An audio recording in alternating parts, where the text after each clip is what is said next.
While Yege's children are the township's first generation who can read, they would effectively become illiterate after dusk. That's because there was no electricity, and therefore no lights, in the 7 tents that nearly 80 students call their dorms. But that changed in early August, when the nonprofit Step Up, Solidarity to End Poverty, United for Progress, installed 2 high-voltage solar panels through its Brighter Future project. The children cheered when the first light bulb turned on in their tents. The school's deputy headmaster, Yongdingquepab, says, "The solar panels have given the children new eyes." These students are the first generation to go to school in this Tibetan community of about 2,000 nomadic yak herders in Qinghai province's Yushu prefecture.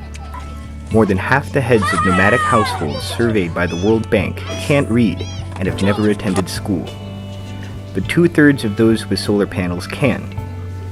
Most adults in Yege township don't know numbers, but their children do, and they're proud to be different from their parents.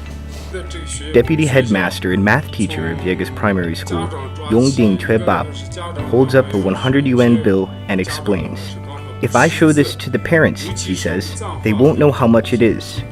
They don't know if this bill is 5 yuan, 10 yuan, 50 yuan, or 100 yuan. If you tell them it's 100 yuan, they don't understand how much 100 yuan is." Most of Yege's 137 primary school students started school only a few years ago. Their parents previously believed that they should herd yaks instead of study. The teachers traveled from tent to tent over hundreds of kilometers to explain the value of education to the families. Yongdingquepab showed them 100 yuan bill and a bottle of iced tea and asked them what he was holding. When the parents couldn't tell how much money was on the banknote or identify what was in the bottle, he would ask them, "Do you want your children to be able to?"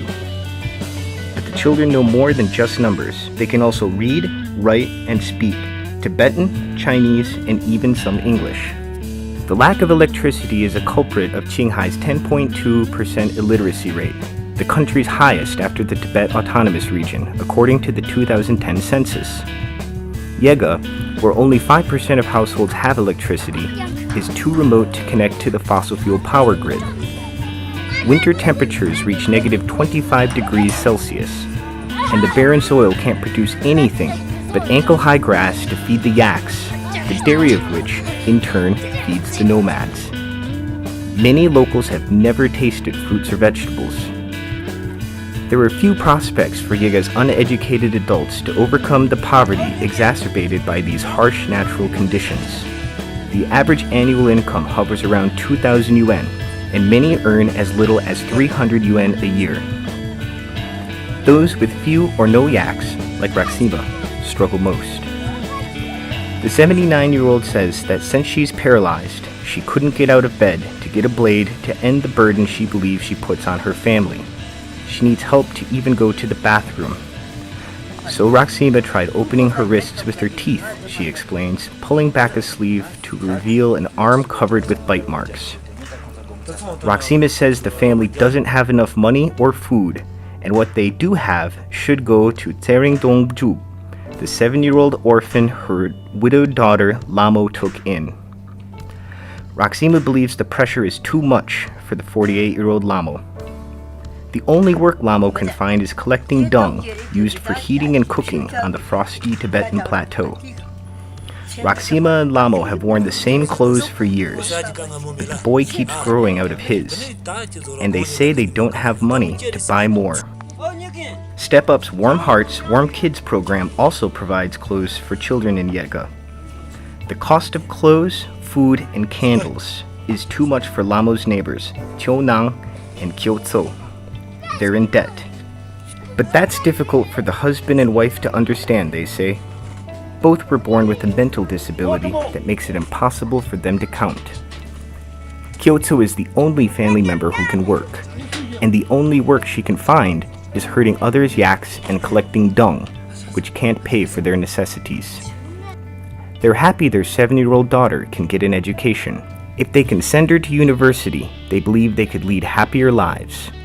NGOs like Step Up are illuminating educational opportunities in nomadic areas by using solar to power education in places like Yege.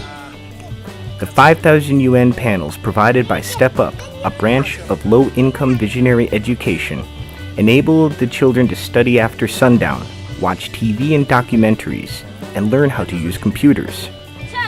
Before, the students and teachers had no way to learn anything about the outside world that wasn't in their textbooks.